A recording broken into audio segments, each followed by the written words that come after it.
Est-ce que vous avez déjà entendu parler du jour le plus sanglant de toute l'histoire de l'armée australienne? Pour ça, il faut revenir 110 ans en arrière, le 19 juillet 1916. Nous sommes alors en pleine Première Guerre mondiale et l'armée australienne est envoyée pour la première fois sur le front de l'Ouest dans les tranchées du nord de la France. Là-bas, les Allemands ont pris l'île en 1914 et se sont fortifiés depuis avec des grands réseaux de tranchées, des bunkers et des nids de mitrailleuses. Mais les Britanniques, dont dépendent alors les Australiens, ils sont hyper confiants. Et trop confiants même. Ils se disent qu'avec une bonne préparation d'artillerie, un bon bombardement de plusieurs heures, les troupes pourront prendre les positions allemandes les mains dans les poches et même en infériorité numérique. Et je dis les mains dans les poches, mais je vous jure que c'est pas loin de la vérité.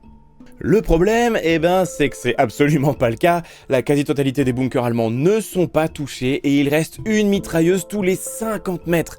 Les Australiens et les Britanniques partent à l'assaut autour du petit village de Fromelles et se font tailler en pièces jusqu'à ce que l'ordre de retraite soit donné 22 heures après. C'est le jour le plus sanglant de toute l'histoire militaire australienne. 1500 tués et plus de 3500 soldats prisonniers, blessés, mais surtout disparus. Cette bataille va créer un véritable traumatisme en Australie, dont certains fils sont tout simplement perdus. On ne sait même pas où ils sont enterrés. Mais dans les années 2000, l'étude des photos aériennes et des archives dévoile quelque chose sur le terrain qui est redevenu une campagne paisible après la guerre. On remarque d'étranges trous qui sont en fait des fosses communes.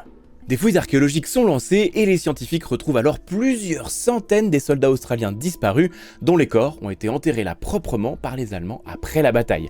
On y trouve aussi quelques soldats britanniques. Et patiemment, année après année, les recherches permettent d'identifier les soldats et de pouvoir rendre enfin leur histoire à leurs descendants en Australie. C'est ainsi qu'encore aujourd'hui, le petit village de Fromelles, non loin de l'île, garde à travers son cimetière et son musée des liens très très forts avec l'Australie et les Australiens. Ces derniers traversent la planète chaque année pour venir le voir et rendre hommage à leurs disparus. Je vous recommande d'ailleurs chaudement d'y passer si vous avez l'occasion. Le musée fait un travail assez exceptionnel de réhumanisation de la Première Guerre en racontant l'histoire de chacun de ces soldats disparus et parfois retrouvés. Bon, puis je dois bien vous avouer que c'est assez difficile de pas se sentir touché à l'écoute de ces milliers de petites histoires qui, toutes ensemble, ont écrit un chapitre de la Grande.